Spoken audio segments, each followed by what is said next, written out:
Irjen Verdi Sambo menulis surat permohonan maaf kepada rekan-rekannya di institusi kepolisian yang terdampak kasus pembunuhan Nofriansah Yosua Huta Barat alias Brigadir J.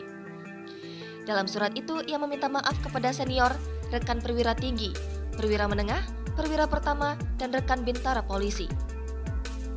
Kuasa hukum Verdi Sambo dan Putri Chandrawati, Arman Hanis, mengkonfirmasi surat itu ditulis Verdi Sambo. Melalui surat itu, Verdi Sambo menyatakan siap menjalani setiap konsekuensi hukum dan menanggung seluruh akibat hukum yang dilimpahkan kepada senior rekan-rekannya yang terdampak. Hari ini, Verdi Sambo menjalani sidang etik di ruang sidang KKEP Gedung TNCC Lantai 1, Ruang Prof Divisi Propam Polri. Ia tiba pukul 7.30 waktu Indonesia Barat bersama para saksi. Terlihat para personel BRIMOB dengan kendaraan taktis juga dikerahkan untuk mengawal sidang. Verdi Sambo tampak tenang dalam seragam dinas lapangannya yang terlihat lebih polos. Seragamnya hanya terpasang pangkat bintang 2 tanpa emblem kesatuan. Kepala Divisi Humas Polri, Irjen Dedi Prastio menyebut ada 5 saksi untuk sidang ini, 2 Brigadir Jenderal dan 3 Kombes. Kelimanya akan digali anggota Komisi Kode Etik Polri untuk menerangkan konstruksi hukum pelanggaran etik Verdi.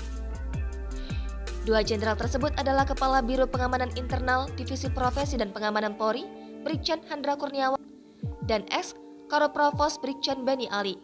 Selain itu, ada perwira menengah yaitu Kapolres Metro Jakarta Selatan, Kombes Budi Herdi, ex-Kadena Biro Paminal Kombes Agus Nurpatria, dan ex-Kabag Gakum, Proprovos Divisi Propam Polri, Kombes Susanto.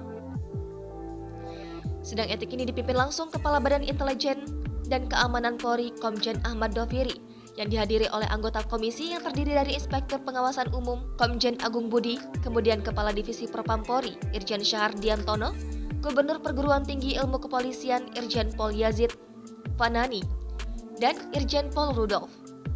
Sebelumnya, Kapolri Jenderal Listio Sigit Prabowo menyatakan Polri bakal melaksanakan proses sidang kode etik profesi terhadap para anggota Polri yang menjadi terduga pelanggaran terkait kasus kematian Brigadir J.